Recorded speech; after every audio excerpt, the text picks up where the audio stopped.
अध्यक्ष माननीय अखिलेश यादव जी का तथा अपने सचेतक धर्मेंद्र जी का और अपने क्षेत्र की जनता का धन्यवाद और आभार व्यक्त करना चाहता हूं।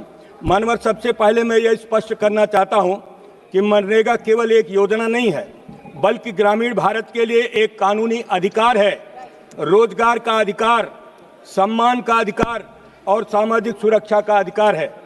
इसे हटाना या प्रतिस्थापित करना केवल प्रशासनिक बदलाव नहीं, बल्कि सामाजिक अनुबंध को तोड़ने जैसा है।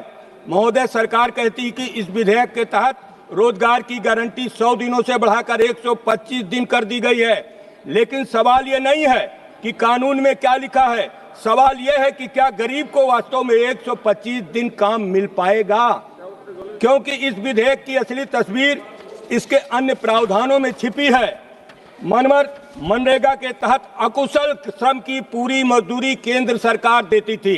अब राज्यों को भी मजदूरी सामग्री और प्रशासनिक खर्च उठाना पड़ेगा। कई राज्य पहले से वित्तीय संकट में है। अगर राज्य पैसा नहीं दे पाएगा तो सबसे पहले गरीब का रोजगार कटेगा। रोजगार का अधिकार राज्य की तिजोरी पर निर्भर नहीं होना चाहिए। नॉर्मेटिव एलोकेशन का है। अब केंद्र तय करेगा कि राज्य कितना खर्च कर सकता है। अगर मांग ज्यादा हुई तो राज्य को खुद खर्च उठाना पड़ेगा। ये मनरेगा की मांग आधारित आत्मा पर सीधा प्रहार है। ये गारंटी नहीं बल्कि कोटा सिस्टम है। साथ ही सहकारी संघवाद पर भी हमला है। कृषि मौसम में 60 दिन तक काम रोकने का प्रावधान का है। ग्रामीण जीवन कैलेंडर से नहीं चलता, वह बारिश, सूखे और मौसम की मार से चलता है। जलवायु संकट के दौर में काम रोकना गरीब को और असुरक्षित बनाना है। नए बिल को और पीएम गति शक्ति को जोड़ना है। ग्राम पंचायतों की भूमिका कागज पर है, लेकिन असली नियंत्रण ऊपर से होगा। लोकतंत्र में विकास बॉटम अप होना चाहिए, न कि डैशबोर्ड से गांव तक।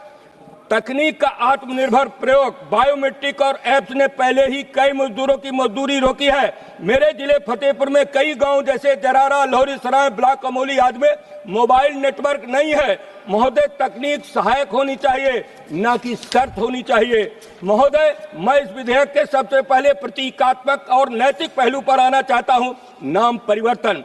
जब भी कोई विदेशी राष्ट्राध्यक्ष भारत आता है या जब हमारे प्रधानमंत्री विदेश जाते हैं तो भारत की पहचान महात्मा गांधी के नाम से होती है। अहिंसा, सत्य, करुणा, और यही भारत की आत्मा के प्रतीक है। लेकिन जैसे ही बात गरीब के रोजगार की आती है, आप उसी गांधी के नाम को योजना से हटा देते हैं।